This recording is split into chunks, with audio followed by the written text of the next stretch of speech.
Hello. Yo, what's up, everybody? Welcome to a Monday. I don't know what happened there. It just You were just sitting there. well, my camera froze, so I was waiting for it Oh. to all pop up. Hey, it's the Overreaction Monday show here on Orange Bloods Live. We just didn't start out with a Monday overreaction. It was a non-reaction. Look, I'm Jeff Ketchum. That's Anwar Richardson. Alex Dunlap. Here's hoping that Restream doesn't freeze on my end again for the rest of the day.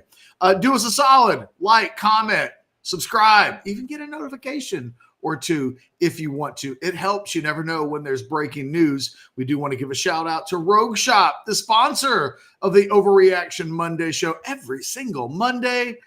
I mean, what would we do without Rogue? It helps anxiety and sleeping and stress and so many ailments that you might have that you've never treated with Rogue that can make your life a little bit better. Go to the website, rogueshop.com, scan. I've got a QR code I will pop up at some point. I wasn't completely prepared because my screen froze. Fellas, I hope everybody had a good weekend. We're coming off of a week where we spent a lot of time together, the three of us in Dallas for SEC Media Days, and yet we'll start this Monday show. And by the way, welcome to everybody jumping in to the Specs chat. By all means, jump in. We'll take your super chats if you have them, and we'll try to be as interactive as possible. And yes, Alan, let's go. Smash that like button like a wrecking ball or with a wrecking ball. Is that a Miley Cyrus shout out? Alan, if so, well done. If not, should have been about Miley. Fellas, the weekend went by, and it feels like the big news as it relates to Texas Longhorn football. We'll probably talk some all SEC teams before it's all said and done. But five-star Jonah Williams from Galveston Ball, one of my favorite guys in this entire class, a guy that is a two-start phenomenon. He's going to visit Texas later in the week. We've been wondering, really, since the hire of Jim Schlossnagle, whether the Longhorns would get back in it, because Schloss had a really good relationship with Jonah Williams, the baseball player. While he was at Texas A&M, the Aggies have been at the forefront of Jonah Williams' recruitment for much of the recruiting process. And then it's announced over the weekend that he will be here this week, Thursday, to visit Texas on an unofficial visit. He hasn't taken an official visit to Texas. This is Anwar as close to he's dipping his toes into the water, but it remains to be seen whether or not he's going to get the whole body in the lake. I guess we'll find out. You got to take a first step before you can take a second or a third step in the conversation of Jonah Williams. And if the Longhorns can get back into this recruitment, what might it mean to this Longhorn recruiting class? One that is somewhere between not knocking it out of the park, but shouldn't panic either. Your reaction to Jonah Williams and the news of the weekend? Yeah, Ketch, I think to your point, right, this is a good recruiting class, right? But I think we're used to, top five-ish kind of guys. And this is usually this is the kind of guys that Sark has done a pretty good job of being able to get. And I don't see necessarily mean position-wise per se, but I just mean like the elite guys. And so I feel like, Ketch, I've been waiting for one of these five stars to commit, kind of waiting for a five-star domino to fall. That we've seen, like last year, obviously 5 stars, they get Colin Simmons, Brandon Baker, Xavier Filsaime. Then the previous year, of course, we know it's Arch, John Tay, and Anthony Hill. And then 2022, we got DJ Campbell. And then we'll have the great debate over Kelvin Banks and what that should or should not have been as far as the rankings is concerned. So Sark historically has gotten at least one. And so we're waiting for the one. We're waiting for it, we're waiting for this one or for Susie, right? We're waiting to see which one of these dominoes fall. Getting it it doesn't hurt. Getting him on campus. Ideally next week when they have a practice at least, will probably be better. But I'm sure he's got his own practice that would probably coincides. But at least getting him on here, having that previous relationship, like all good positive signs that, hey, take some time out of my day to go ahead and check them out. Alex, it's interesting. You can notice, and Anwar, if I'm misrepresenting you, please just cut me off and tell me so. But Okay. there's a hint of concern in Anwar's voice about the fact that there haven't been any 5 stars yet. This has been a class that it has gotten off to a slow start.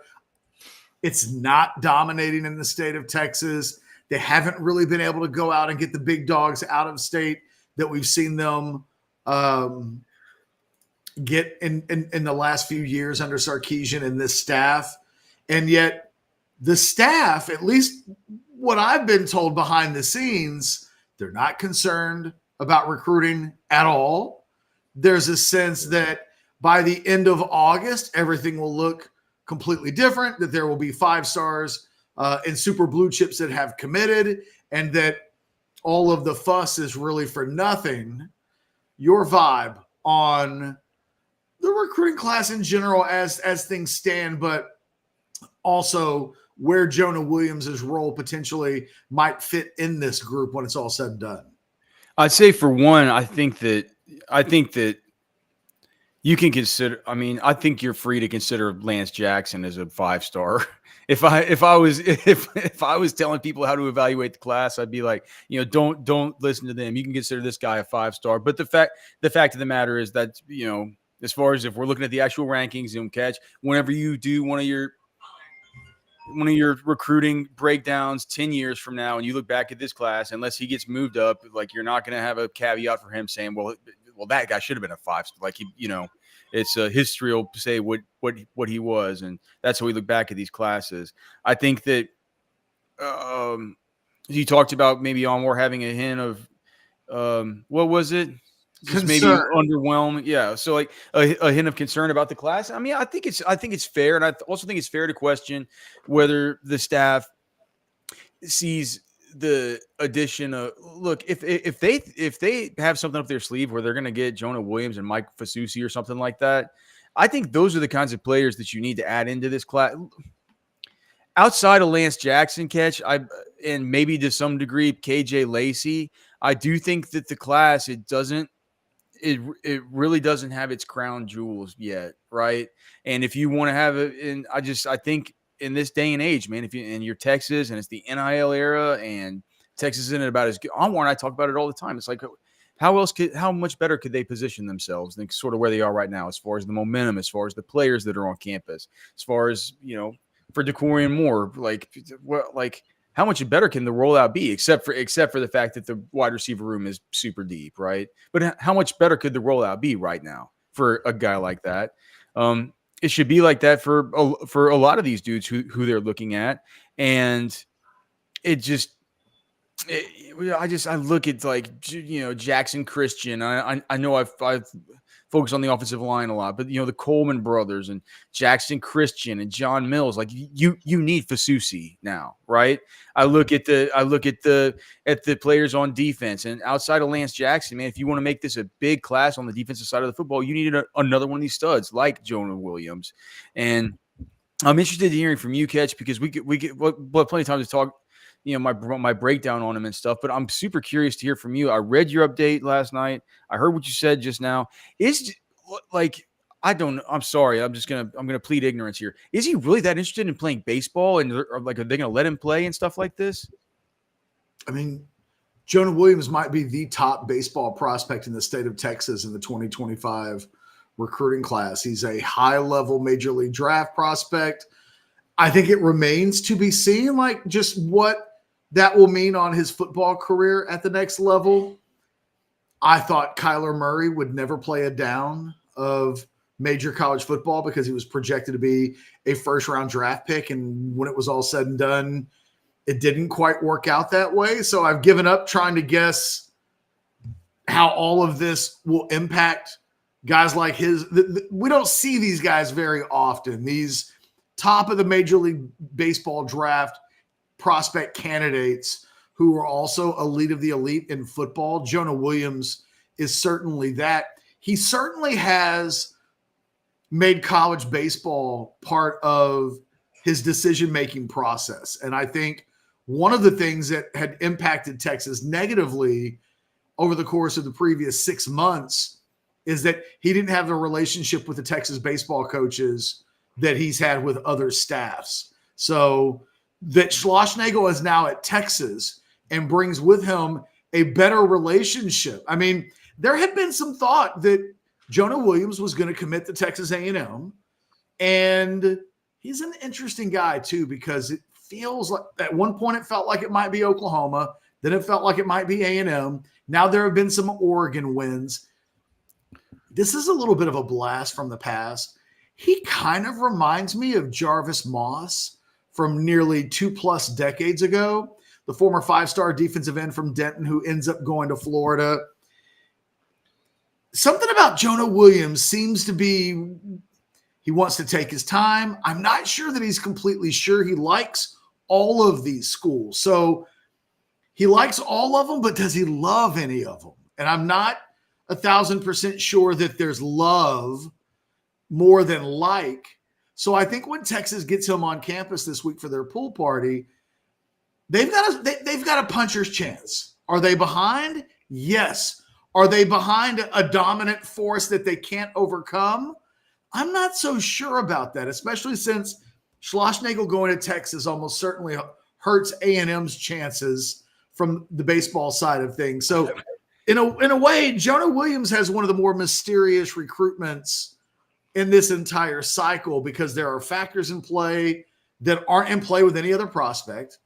And he seems to be a guy who perpetually has an open mind. He's also visiting LSU this week for their pool party. So while I mentioned A&M and Oklahoma and Oregon, Texas is trying to get back in there. LSU is a factor.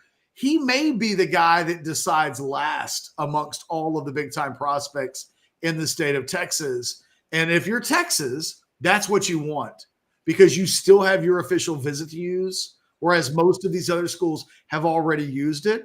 So if the race can just be a little cluttered and Williams will take a little bit more time in making his announcement, maybe Onwar, I know this is a shocker, but maybe he waits till signing day. Nobody else seems What? I know. What year is this? It used to be the thing that all of the top guys wanted to do. And yet I looked at my LSR rankings this weekend. Only 7 of the state's top 70 prospects are still uncommitted. And You're I think kidding. That's insane. And I think most of that group of 7 will come off the board over the course of the next 31 days or so. Well, and Catch, when you said like, hey, you don't want to put words in my mouth, but is there a concern? Well, yeah. I mean, because Catch, if you look at staying with that number, that theme, right? Texas offered 12 5-stars. There's only 4 left on the list that are not committed at this point. If you go and look at the list, and I know you said I've tried to put it up as kind of small. So if it's only 4 names, I can just read it out. Okay. Jonah Williams, David Sanders Jr., Fasusi, and Winston Watkins Jr., who I think he's more of an Ole Miss kind of lean, and I'm not quite sure where Texas stands. Is David Sanders Jr. DJ? Is that DJ Sanders, or is that what? No, what is, he's no. 2 out-of-state guys that the Longhorns aren't involved in, really. So when you start looking at the list, Catch, of who's left, I mean, you only got like 2 as far as the 5-stars are concerned. At least that they've offered at this moment. Well, and I think it's important to say that, and this isn't just a rivals thing. It's there will be more 5-stars. I think roughly half the 5-stars ish that have been given out thus far. So I think there's a good chance that Jamie French will end up being a 5-star. He's in 5-star territory instead of his national ranking. But all of the services have just been really slow to give out high grades this year. You can find national top 50 players in all of the major services who haven't yet been given that type of grade, what will eventually be a super blue chip grade. I can even remember as I was charting the elite of the elite last year, it wasn't until the very last update post All-Star games that a few of the networks kind of hit their quotas in terms of how they will rank guys. So you're not wrong, Anwar. It is kind of Fasusi and Jonah Williams, certainly from the state of Texas right now when we talk about five-star guys. But I think Khalid Lockett's knocking on the door. Jamie French is definitely knocking on the door. There are a few guys out there, but but LSU's got three 5 stars committed. I mean, they're doing a better job. Yeah, of what's so that's why I'm going to the concern is like, I'm like, I get like, so they may add in, so Texas may get some more. That's kind of again, but there are people who are retaining the guys who are currently on the list, and Texas hasn't really gotten those guys. And so I look at two, like you said, you'll have more that maybe gets added in, but until they get the commitments of those guys and until those stars are added, as of today, like on the 22nd of July, a little bit concerned, not panicked, but a little. Well, I think that's fair. And the thing is, 2 points. One, Texas, I think if you talk to somebody from behind the scenes, they'll tell you, look, we got commitments. We got silent commitments. They're big names. When they announce, you guys will stop talking about all of this. And it's like, oh, okay, well, I'm giving you the benefit of the doubt that you are correct. And yet DeCorian Moore was one of those guys a few weeks before he announced. So, and I've even gotten to the point now where I'm talking to sources and they're telling me, feel really good about this guy, but I felt really good about other guys in this cycle. I felt really good about Riley Pettijohn, and that went a different direction. Felt really good about DeCorian Moore. That went a different direction. So there is an acknowledgement that the Texas feel-goods haven't felt so good when they've made their announcements. Now, I'm also hearing, hey, don't sweat it. It's just the summer. Wait till October, November, December. You're going to see kids flipping like pancakes at IHOP when it's all said and done, left and right. And it's like, okay, because I think that will be the thing that potentially, if the Texas coaching staff is right about that, or people close to the Texas recruiting bubble, if they're right about that, then this whole conversation that we're having will end up being among the lost tapes of 2024. We'll try to hide them and we won't reference them in December if everything changes. But if they're wrong, if a lot of these commitments that they're banking on turning into non-commitments and flips later in the process don't go down like that, I think this misjudgment on the landscape in recruiting will be one of the things that we remember about this class, that Texas thought it would go one way. And if it doesn't, I think it'll be on the 2025 recruiting tombstone. Here lies the Texas recruiting class. It never quite got as busy in October and November and December as they thought. The other thing that, Alex, I think the part that's concerning, and I think Anwar brings it up when he talks about how few guys are still left available. We're now at a position where Texas can't afford to miss anymore. They sure can't miss on Fasusi. They have to get at least one of Khalid Lockett and Jamie French. Then they got to flip some dudes. And then you got to hope that with a guy like Jonah Williams that you can make that interesting. Because if he made a decision today, the Longhorns might be 4th or 5th or even further back. The hope is that getting him on campus this weekend is the thing that provides a spark that changes his recruitment. But, the Longhorns do need to get some – I'm with you. I've got Lance Jackson rated as a 5-star. So we're talking about these national services. But from your and I perspective, we think Lance Jackson is probably as good of a prospect as anybody in the state. Needed. Yeah. Like just at a position. And by the way, seeing Landon, his brother, last week in Dallas, only made me raise my elevation of Lance Jackson, because Landon was so skinny as a high school prospect. He Not was anymore. and lanky, and you wondered, is he just going to be a skinny tweener all of his life? And now it's like, oh, that guy's going to be an NFL football player and he's filled out just fine. Yeah. Well, that's just that's a whole different conversation because, dude, Lance is going to be bigger than he's going to be bigger than his brother Landon, and he's going to. I think he's going to spin inside and just be like an awesome, like just an upfield penetrating, like B gap kind of guy. Like I think he's going to be really, really good. But regardless, so yeah, and that's needed, right? We talk about the biggest need on the whole team right now. You talk about the defensive line, and we worry about it so much about the interior. I'm like, dude, I've stood next to Landon Jackson. Lance is going to be bigger than this guy. He's going to play interior eventually. And I asked the elephant in the room is that Texas does have a 5-star defensive tackle prospect. yeah, it's crazy, right? I mean, it's but I mean, you saw Landon, right? You know that Lance is big. You know that Lance is going to be a bigger guy. Landon said it. He says that he's my brother. I work with him every single time he's home. We work during the summer. We do all this stuff. We're always watching film. We're like, yeah, he's going to get up to 290 or 295. And yeah, of course he can spin down. Even I spin down, and I'm probably 10 pounds less than that. So I mean, that's yeah, that's a good point. It's like maybe people, with the defensive line recruiting, it's like that's a little bit of some good news. But as far as the other question, oh yeah. So my question was, so which one is it, Catch? Is it is it the flipping like pancakes in November and December, or is it we're going to do something big here in August? Like, both is what they're okay, so it's both. And that's why Texas behind the scenes would tell you they're not worried because they're both going to have some announcements in August that will change the tune of some of the discussion. And then they'll put the hammer down in October and November and close with a flurry in December. And look, it's what they've done the past couple of years. It's undeniable that Anwar mentioned Phil Sammy a year ago.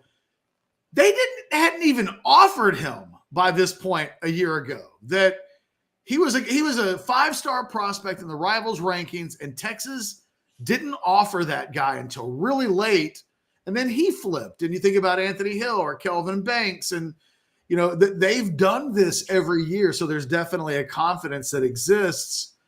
It's one of those things where it feels like you'd be a homer to just be like, oh, yeah, no, hey, when it's all said and done, I expect Texas to flip a couple of 5-stars. It's like, I don't know that you can confidently say that, but I'm somewhere short of that because I kind of fully acknowledge my anticipation will be, although I can't tell you the name of the player that it will be, I fully expect at some point they will flip somebody of magnitude. It's kind of what this staff does.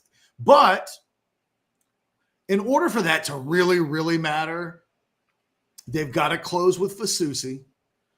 And I get the sense that, Alex, and this will warm your heart, I talked to somebody last week, and they didn't give me a name, this particular source. But they mentioned that there was a prospect that behind the scenes was eminently about to receive some real attention. That there was one guy behind the scenes that was special and different than everybody else. And it's not one of the 2 receivers. So deductive reasoning at that point. Which 2? The 2 left? The 2 right, left, French and Lockett. We're talking about uncommitted players. Yep. In state, there can only be one if it's not Khalil Lockett. And again, in this particular in the context of this conversation, Jamie French was also included, but I was told it's not him.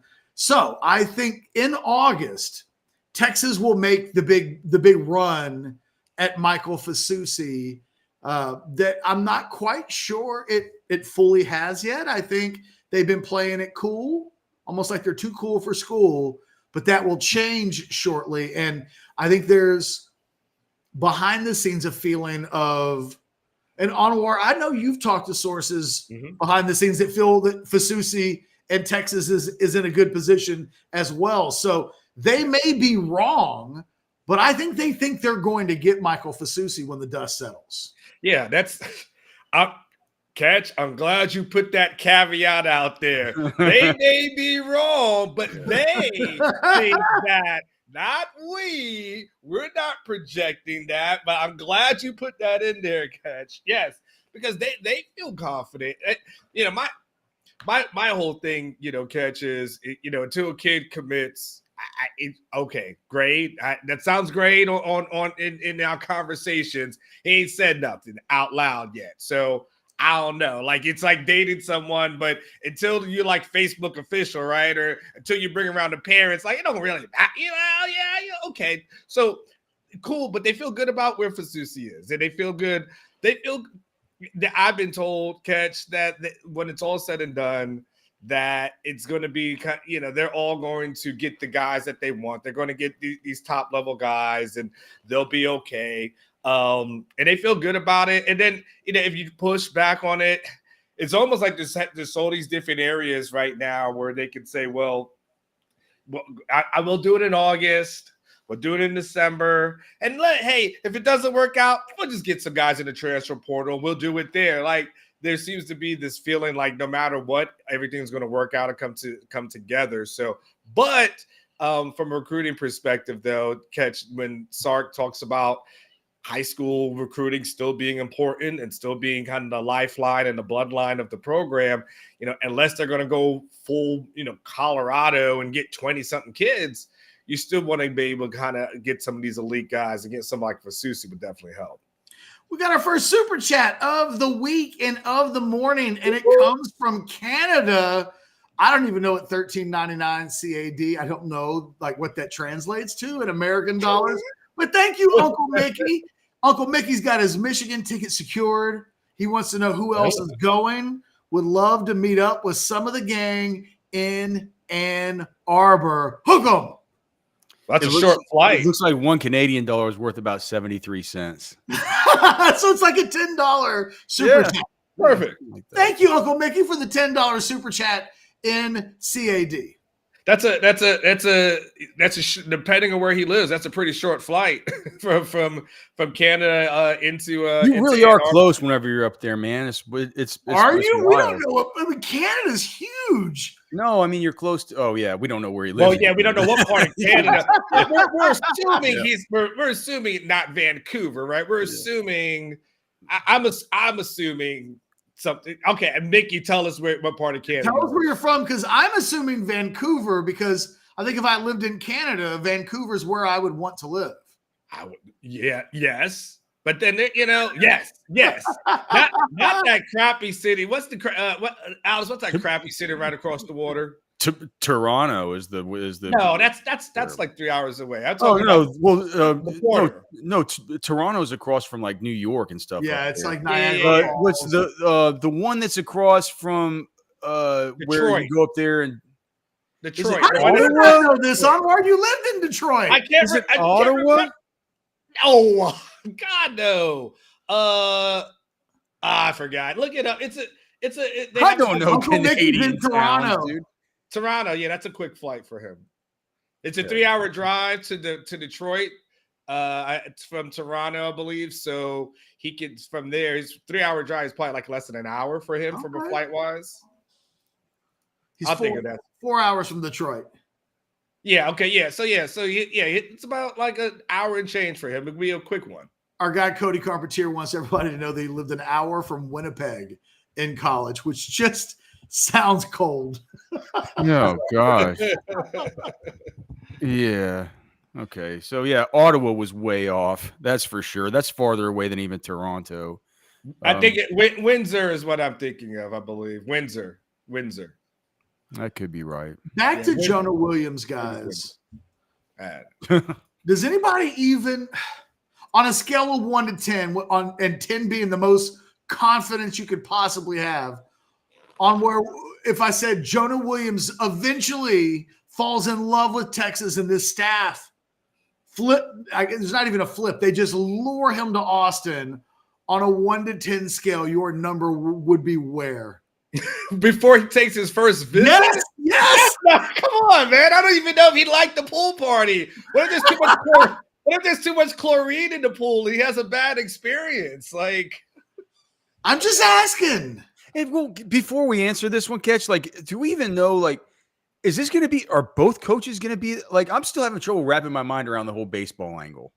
If he's that good at baseball, and I was just reading about him when y'all were talking, it says that he is not, dude, this, I don't, look, I didn't see him being as athletic as he seems to be on his football film. It looks like, I mean, he looks athletic. He looks really good. He plays both ways, all of it. Right. But it's like, dude, are you like, he's a state finalist in the 200 meter. He plays center field, and he also throws a 90-mile-per-hour fastball. And he's like the best safety in Texas. Like, this is a super rare, incredible type of athlete we're talking about here. And he's also big, and he's tall. And it's like, Alex, let me tell you what McComas said.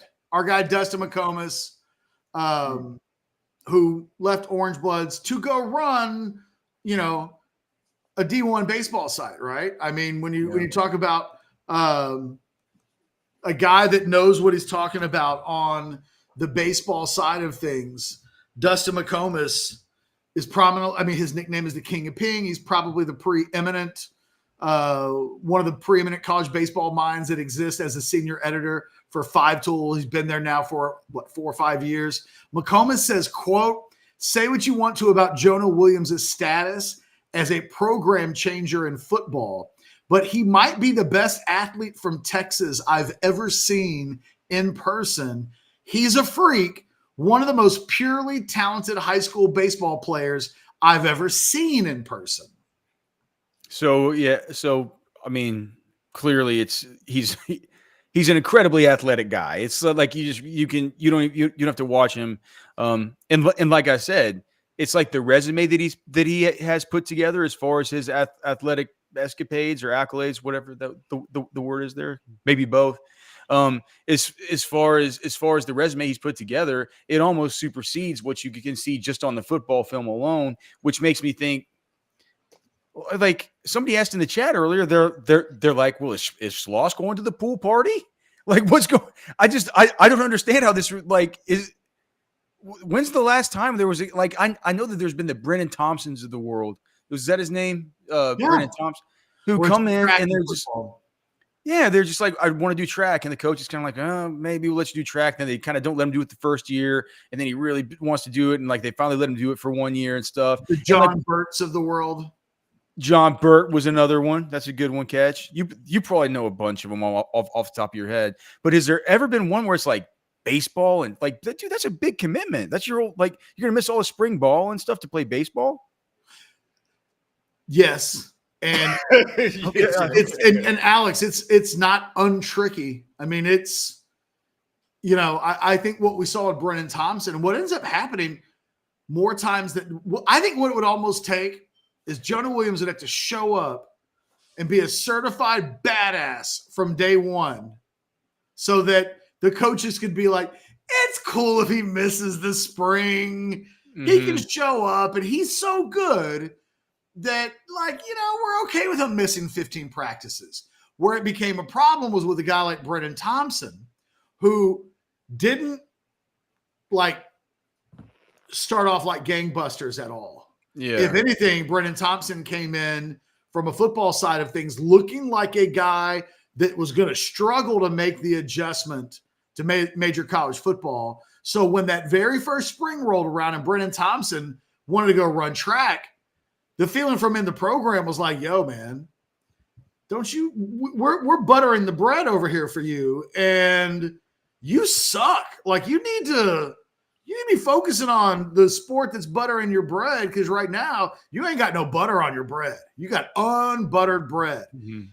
If Jonah Williams can come in and make an instant impact, it makes it a lot easier in good conscience to let that guy go play a different sport, because you know that when the pads come on in August, it'll be add water, instant badass football player. But yeah, man, if he were to struggle in football and then leaves to go play baseball, you eventually get to a point where I think the football coaches eventually say, and I don't mean this specific to Jonah Williams, I just mean in general to these dual sport guys, you eventually had to make a choice. And the thing about Jonah Williams and his baseball choice is that it might be a 7-figure choice, that his immediate earning power in baseball is probably higher than it is in football. But if he's going to go on scholarship in football. I just think that everybody thinks he's the rare, unique guy. I tend to think of him that way. I feel like this guy's instant contributor on the football field. I certainly didn't think that about Brennan Thompson coming from such a small school and small Spearman? program. Yeah. I mean, I've never even been to Spearman. I don't even know where that is. Is it by Dallas? I don't know. It's like up near the Panhandle. It's closer to Oklahoma than I think it is Dallas, if I remember correctly on the map. Forgive me. I've never been to Spearman. So, he's just – I can't remember. It's probably Kyler Murray is the last time the state of Texas produced a guy who's a 5-star in both sports. And in the end, Kyler Murray turned down a ton of baseball money to be able to play football. And I think he made the right decision, probably. Yeah, but the reason, of course, in hindsight, the hard part catches, and you and I talked about this a lot with Kyler and back in the day, to go back in the time machine. You've got to ride the bus in minor league baseball for years before you actually get to the big leagues. And that's the thing, like, you have to, like, are you willing to go to some really small city that doesn't have like the greatest of nightlives, not a lot of stuff to do, and are you willing to ride the bus for a few years before you actually get there? And for some people it could, but other folks, like you and I, kind of knew when it came to Kyler Murray, like, Kyler ain't about that life. Like, Kyler wants that. He likes that glitz, the glamour. Jackson, Mississippi mud bugs taking the yeah, you're going to Birmingham's and Lakeland, Florida's, and all these kind of well, Lakeland, Florida's actually gotten a little bit nicer, but you got to go to a lot of different places. I'm from Lakeland. I can't disrespect my city, but you got to go to places like that. That's the thing, that if you're Jonah, because I'm looking at the salary, like the salaries are great. Yeah, first round salaries. I mean, the number 1 overall pick got like 10.5. And I'm looking here, like if you're in the mid, number 11th pick, you got about 5.7. If you're in the 20-ish though, you got like about $4 million, which, by the way, if you're in the 20, I don't know if he's a top guy catch, but if you're in that $4 million range, you could probably do a good $1 million plus in NIL, and especially if you combine baseball money, you might be able to. Somebody could be able to put something that's comparable. But I tell you what, I would commit to Texas, because I feel like if I wanted to strong arm someone in Major League Baseball, I think it's an easier sell to say I might spend the next 3 years in Austin than the next 3 years in College Station. Like, and that's happened a few times. Yeah, I can remember. This is one for the kids, because this is a name that not very many people will remember. But Darnell McDonald was a 5-star running back out of Cherry Creek, Colorado, who was a Scott Boras client in the late 90s. Maybe that was 97, 98. Signs with the Longhorns. I attended a press conference that in Austin that Darnell McDonald didn't even show up for. It was just his agent, and they played the deal, and then eventually he signed and went Major League Baseball at the last second. And the Longhorns never saw Darnell McDonald on the football field, and he did eventually make it to Major League Baseball, but never had a huge career.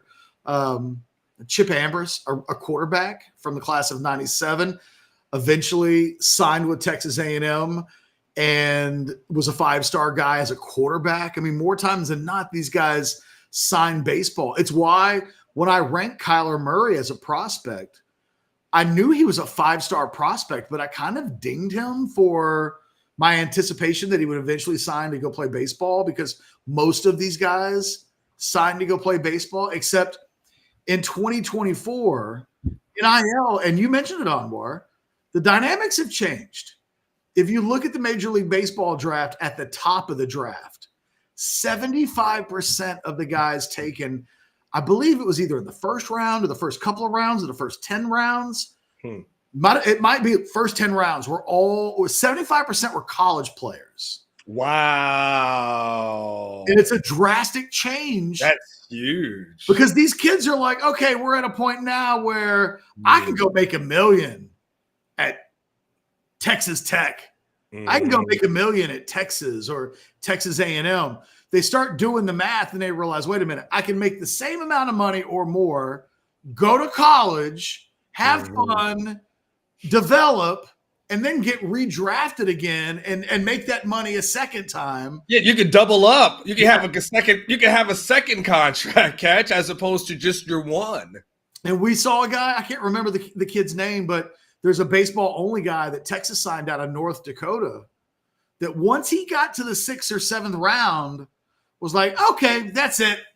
I know what my slot projects me to make if I were to get drafted right now. And I'm going to make more money at Texas and NIL. So I'm good. Don't draft me, guys. You waited too long. And so I think it will be interesting because when we talk about Jonah Williams and what he could make, he's a 5-star football prospect.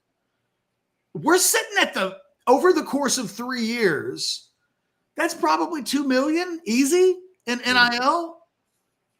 Easy. So easy. From just football, or are we talking football and baseball? From just football. Yeah, so we haven't even added in a second check. And it probably all gets rolled in together. I think that's does you get a second check would be something wild. You think that the NIL collective would say, like, dude, we're going to take out the money from football and baseball to kind of give it to you. But I don't know how baseball's probably looking at football and thinking, you guys got this, right? I don't know how it works. Even if he made the Xavier Worthy-ish $750,000 per year, over the course of 3 seasons, that's $2.25 million. Well, if you're Sloss in year 1, you're like, I need a big splash. Like I came here to have that kind of backing, right? So you want someone to push. And Anwar, can I just acknowledge an elephant in the room that I think matters in this instance? Yeah. Slosh does well with non-white guys. Like when it comes to non-Caucasian white guys, Slosh is he recruits guys, he lands guys, he plays guys. I don't think it was an accident that Jonah Williams, as a young black athlete from Galveston Ball, found himself connecting with Jim Schlossnagle, who, and I bring this up, man, because you can watch a lot of college baseball and you'll watch teams that don't have any black guys on the team. There have been years when, quite frankly, that was Texas. And Schlossnagle's a guy that makes it a point. It's a point of emphasis to be diverse in his baseball team. And so I think, when Schlossnagle came to Texas, you started thinking about, well, how might that impact Jonah Williams? It wasn't just any old college baseball coach that's had a bunch of success over the years, right? They could have gone to almost any place that's played in the College World Series or played for a national championship, brought that guy in, and it would have been a boost, I think, over David Pierce. Schlossnagle in particular has connections to non-Caucasian baseball players that you've already seen. You can look at the transfer portal, what Texas has done in bringing in talent. It's a very diverse group of players. It's not anything that anybody ever talks about, but I notice it. And I do think in competing against the other baseball programs that Texas will be competing against, in addition to the football programs, it's a little thing that I think aids Texas considerably. And although neither of you guys answered the question, and to be fair, it's because I'm asking you to project a number post a visit that hasn't happened yet. If Jonah Williams comes here this week and has a bang out visit, let's say he's like, I loved it. It was a 10 out of 10. I'll definitely be coming back, whether that means another unofficial visit or eventually an official visit. I think I'll be at like a 5 or a 6. I won't go crazy.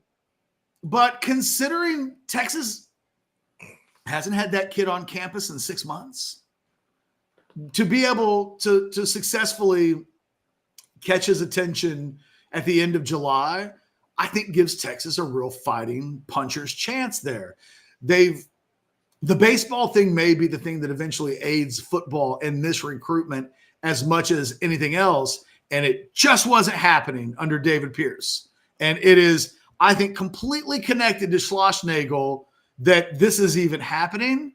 And I think, Alex, the answer to your question is the baseball facilities are pretty close to the football facilities. So at some point, someone, I would guess, from the football department will walk his ass over to the baseball department and hand him over to Schlossnagle and let's say Drew. Just say, hey, just take him for 60 games next year. Like I just don't understand how this is all going to work. You're going to miss all the spring football. If I understand what you said, like if he's that good, who cares? Right? If he's that good, who cares and stuff. But dude, catch even this year, we see like Trey Moore come in. They don't bequeath him a job. We see, like, you know what I mean? Like, the only guy that I've seen come in and get bequeathed the job at Texas since Steve Sarkisian has been here, where it's like he walks in and do you know what starting job is? So Banks is one. And Worthy's the other. Who? Xavier Worthy. Xavier Worthy. Okay. There's the two guys since Sark's been here that they walk in, they get the job. They're the bad A kind of guys right from the very beginning. And so it feels like otherwise you if you know like I said, with Trey Moore, Amari Nyblack, there was a stuff with Nyblack this spring wherever he was a little bit banged up coming into spring, but it felt like he was going to get a job. Makuba, why do you transfer from Clemson if you're going to be battling Michael Taff all spring? Stuff like this, right? It seems like the guys that we project to come in and just be starters right off the bat, they aren't. Even Anthony Hill didn't start. Colin Simmons isn't going to come in and get to start. Anthony Hill didn't start, but he came in and played right away. And I think that's how I would look for me.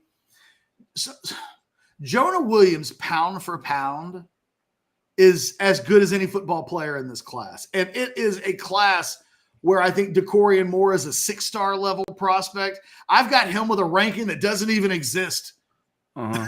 I'm giving him 6 stars. I think Devin Sanchez is in the 6-star kind of category. Very so Susie talented. Is very close to that level as well.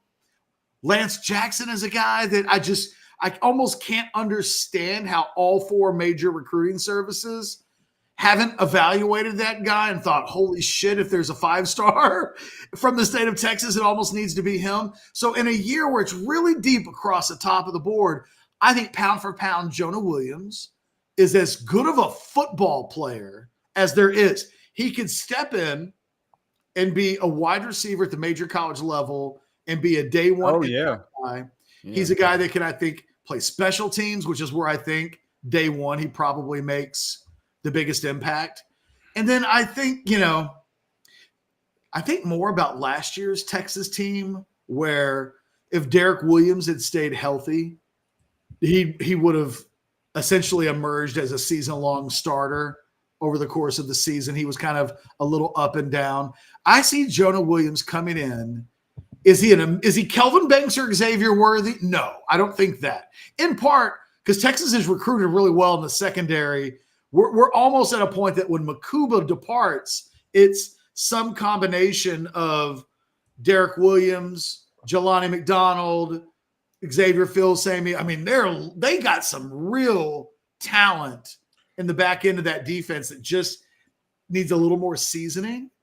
But I think if he'd come last year, we would have seen Jonah Williams playing a lot of football in a secondary that had a bunch of guys in it that the coaches weren't happy with. I think he's special teams right away. He could be in the rotation. But I think to your larger point, if you're going to essentially miss the entire offseason, even for I was just looking at the calendar. It's like you've even missed a lot of the winter conditioning. Well, even in the summer, he'll be conditioning. He'll be working out with the baseball team. Well, it's just I don't know. I don't know how they condition. I can't imagine. The thing is, they think he's so good, they're willing to accept. God, this is going to be incredibly complicated. They're not making this kind of special consideration really for anybody else. No, there's no other baseball guys in the program. It's not like, oh, he's going to go the route of this guy. They will make it up as they go, and they would make special considerations for this guy because they think he's that special. He's a 5-star in multiple sports. That's the tide that if you can get him on campus, in theory, lifts all boats. But can I explain how it will work, Alex? I can't. But here's the catch. I can simplify it in my thought process, right? Let's just say we'll rank him as a 10, right? So we know he's good. So let's say he misses a portion of the offseason, and as a result, when he comes back to the team, the football team, let's say he's at a 9 or 8.5, right? So now he's going down a little bit. Well, there's other guys on the team, Catch, who are sitting at a 6, who will go through the entire offseason and stay at a 6, or maybe get to a 7 if all goes well. So if we're saying like, hey, maybe he misses a portion and he goes down a little bit and we just get him back up to speed, he's up to a 10, he'll still end up being a higher rank than other guys who will go through the process of the entire – there's guys going to go through the entire offseason, Catch, winter conditioning, spring camp, summer conditioning, all that, ain't going to play a lick this year. Ain't going to play a lick. It ain't going to be worth a damn. And we're just going to be talking about these people in the transfer portal when it's all said and done. And his skill set is so high. That's what I'm saying. He might miss some time, but when his decline will be here, and his decline will probably still be better than most people's A game. I know it sounds crazy to invoke the following names that I'm about to invoke, but once upon a time, the guys I'm about to mention were 5 stars in football and as prospects, even if 5 stars didn't exist as a thing yet. But, guys like Deion Sanders, Bo Jackson, again, now those guys are mythical creatures and legends. Yeah. But once upon a time, they were 18, 19, 20-year-old former 5-star football prospects that are so good that they just found a way to make it work. And it was like, did anybody ever once stop to say, God, man, Deion and Bo, boy, they'd only had off-season workouts. No, like at some point, you're just that much of a Mac Daddy on the football field that you can just show up. And as crazy as it sounds, that's the projection for a guy like Jonah Williams. I mean, again, on the baseball side of things, Dustin McComas, who all he does all year long is go to baseball tournaments and watch guys play like nonstop.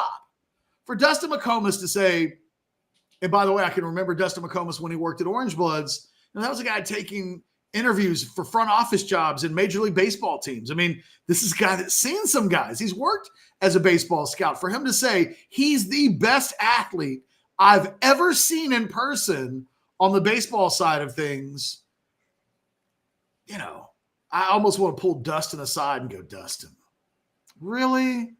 Is that no hyperbole in that at all? Because on the surface, what an incredible statement. And I saw someone mention this. He's like 3.5 seconds from home plate to first base. I mean, he's freakish. The only thing holding him back as a football prospect is there's doubt over whether or not he's truly a defensive back or if he's a guy that's going to add 20 pounds, suddenly be 225 at the next level, and potentially plays, at the linebacker position. The fact that there's some uncertainty about that, whereas there's no uncertainty about Decorian Moore and where he plays, or Devin Sanchez or Michael Fasusi, or, not even with Lance Jackson. There's a little more uncertainty about eventual position for Jonah Williams that I think dings him a little bit in his football ranking, just a smidge. But he's a unique guy. I mean, Texas hasn't signed a guy like that since Shea Morenz I think Shea was class of 93, where he was the number 1 quarterback in the country. and eventually a first-round draft pick by the New York Yankees in baseball. And they've had Ricky Williams, who played some minor league baseball. They've had a few guys, but they haven't had a guy who top of either sport at the same time. It's been over 30 years. And Shea Morenz, although he ended up being a first-round draft pick by the New York Yankees, he was the starting quarterback in 1994 for the Texas Longhorns, gets hurt. That guy was incredible against Colorado in a 34-31 loss in 1994 at DKR. It was like 190 on the field that day. And Anwar, you wouldn't have believed it, but I wore a suit. Oh, wow. The reason why I don't wear suits today is on that hot-ass day, I was sweating through an entire suit on the sidelines. It's the Rashawn Salam game for any of you kids out there that are trying to remember the game I'm talking about. But Morenz gets banged up, and James Brown comes in for the Oklahoma game in 94. And James Brown beats Oklahoma. James Brown takes, and then the Rice game happens, and there's some things that happen in 1994 that eventually make James Brown the starting quarterback for Texas, which pushed Shea Morenz into taking the baseball career seriously, and he ends up being a first-round draft pick and all of that stuff. It's been 30 years. These dudes are like Halley's Comet. They come around like once a generation or two or three.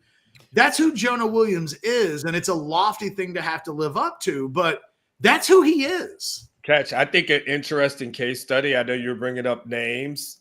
I think an interesting case study would be to look at Russell Wilson when he was at NC State, because Russell Wilson, if you go back to that Catch, he's a guy that not only played football and baseball at NC State, he actually played in the minor leagues for a couple of years.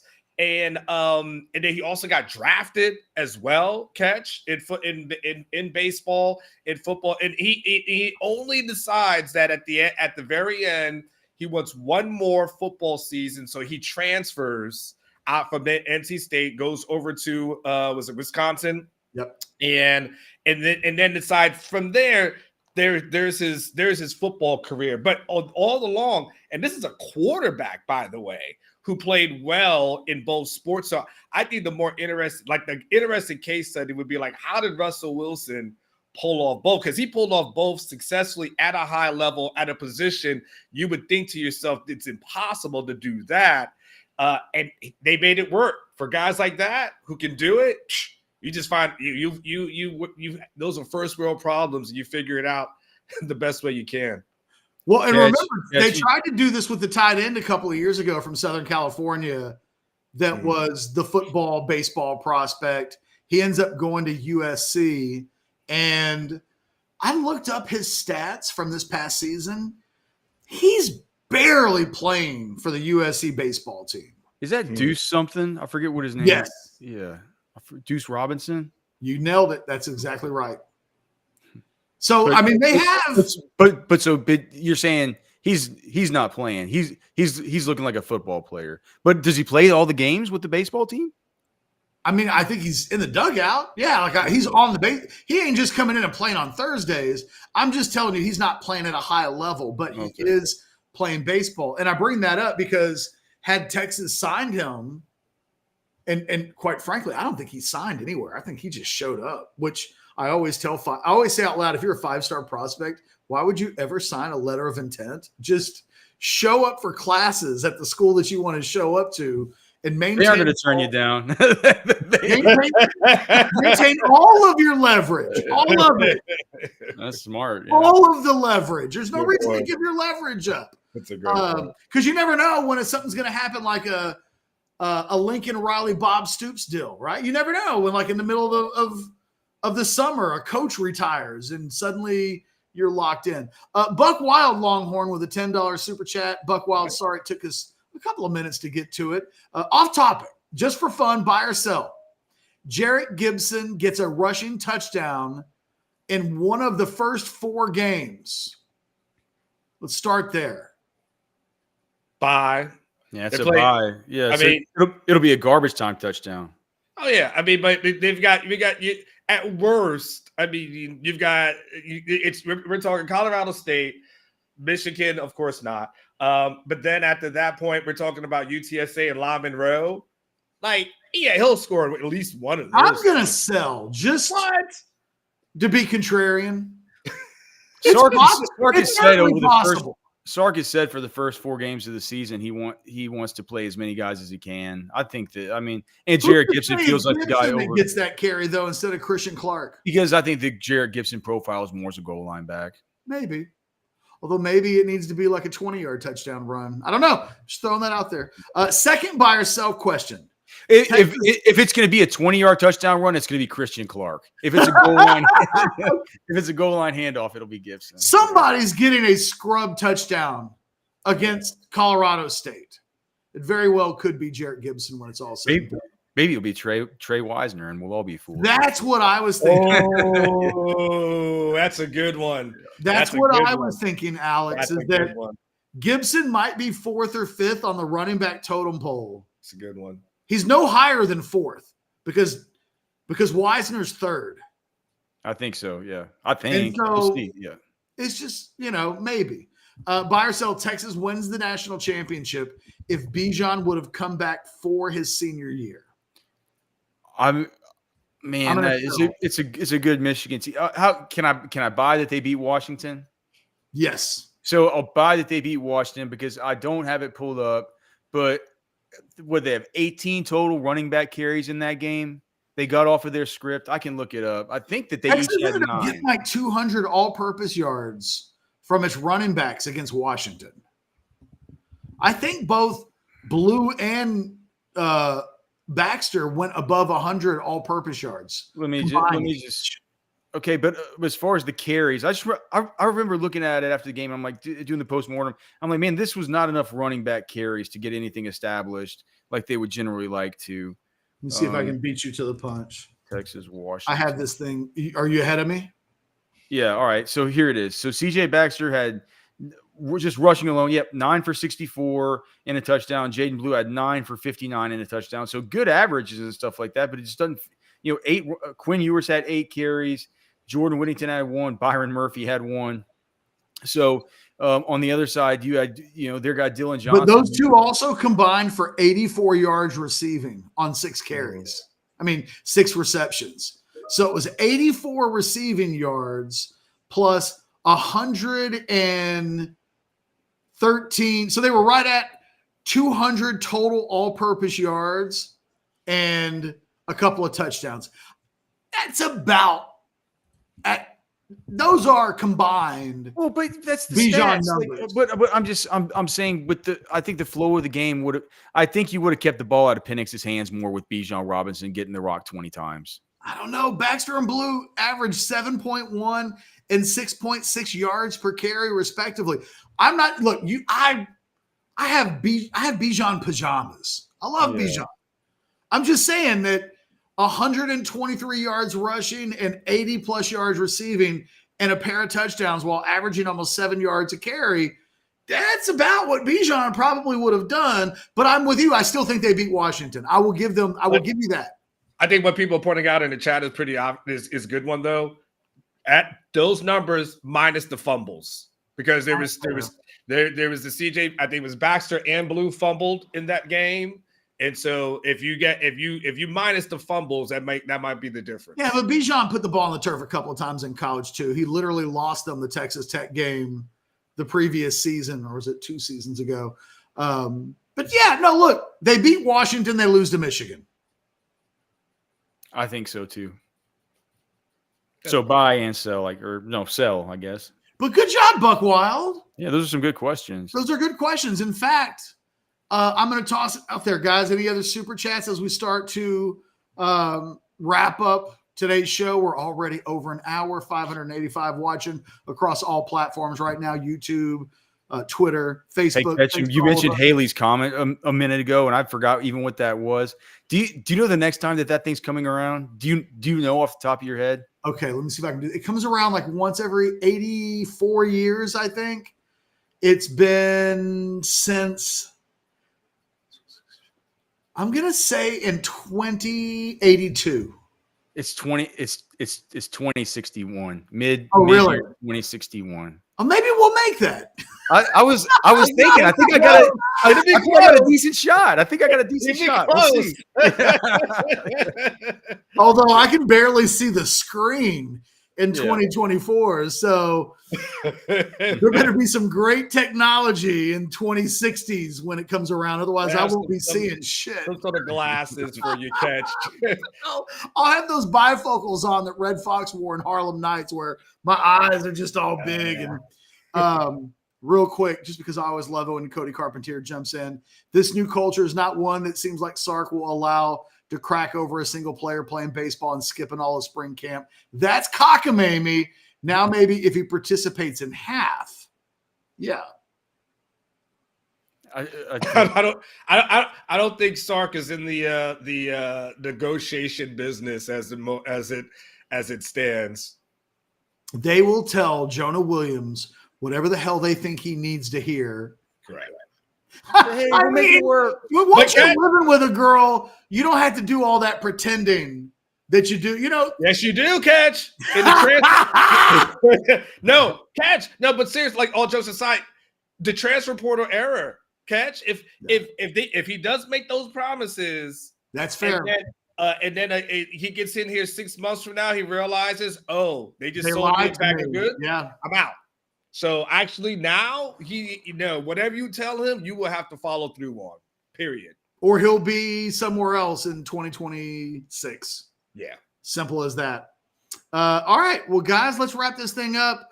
Alex, so for those of you watching, this is our last week in this formation of shows. We will have Overreaction Monday next week, and the old fashioned will continue as it always does, as will House Divided.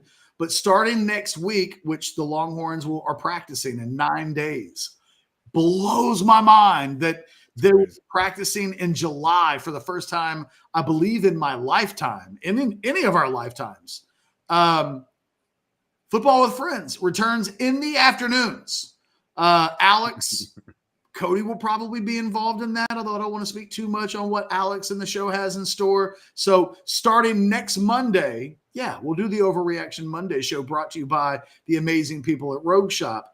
But we'll continue all week long with our new, and I guess it's not new, we're returning to our football schedule from last year, which will see the old-fashioned Football with Friends and House Divided in the middle, 5 days a week doing our football season thing. Really looking forward to even more coverage, more live coverage on Orange Bloods Live on a daily basis. Any thoughts, Alex? This is your final Overreaction Monday show before we go back into you just doing stuff in the afternoon. Anything you want to say on the way out the door?